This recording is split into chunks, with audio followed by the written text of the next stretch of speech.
New York City. Nearly 10 million people on their way home, to work, to a show. Nearly 10 million stories converging on the subway, on the 58th floor in the conference room. And in the borough of Manhattan, 42,000 of those stories will converge here, NYU Langone Medical Center, where lives, skills, and education of caregivers merge to give priority to one life, the next patient.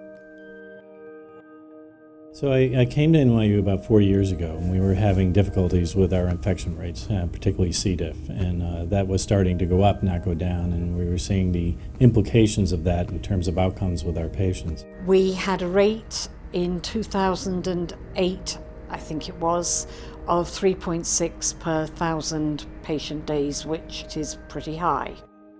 And that was a chance for us to then turn to really the Board of Trustees and the senior leadership and say, C. diff is our #1 hospital pathogen.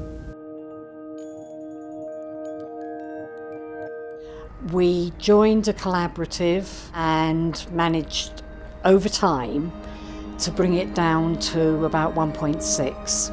In came Clean Team. In discussions with Dr. Phillips, we talked about a model for improving frequently touched surfaces. As we all knew, we have several infectious diseases in the hospital, and there was a need for a more detailed cleaning, a more frequent cleaning throughout the day. Well, first it was developing this team, getting everybody talking together, building service, nursing, infection control, the clinicians, administration, but also you just can't get away from the fact that you have to disinfect the environment systematically. They always make it clear to us that it's very important for us to clean. It's not something you can play around with, because we're saving lives every day, basically, avoiding germs and infections to be spread around throughout the hospital. What always sticks in my mind, what if my mother was there? So I would want to give my mother the best care as possible, so I give every patient that same type of love. We wanted to establish early on that we were really pleased with the work that they did, respectful of the work, and needy of the work.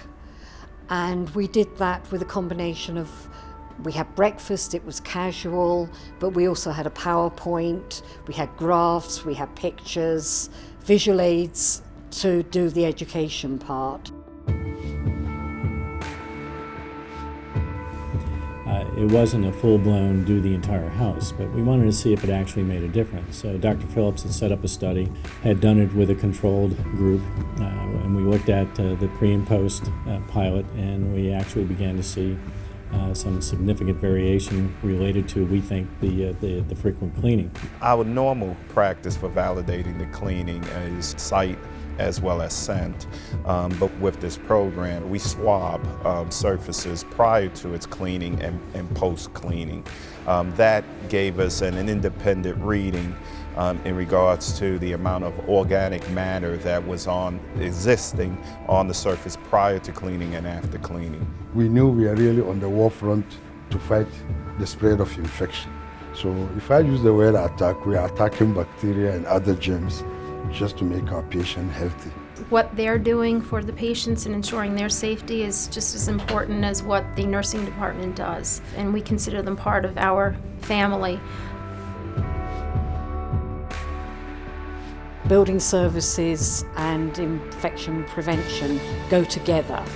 Where there's dirt, there's germs. And because of the success of Clean Team, C. diff came down to 0.66 in the intervention units. Patient safety, quality of care, positive patient outcomes is something that we really are passionate about. It's not just a saying around here, but we really do believe that we're trying to improve the care of the patients that we're entrusted with. You can maybe show folks how we can work together to get this. And then when there's success, you step back and you move on to your next thing, and you let those folks enjoy that, because that's a wonderful thing, but they're the ones that are doing it.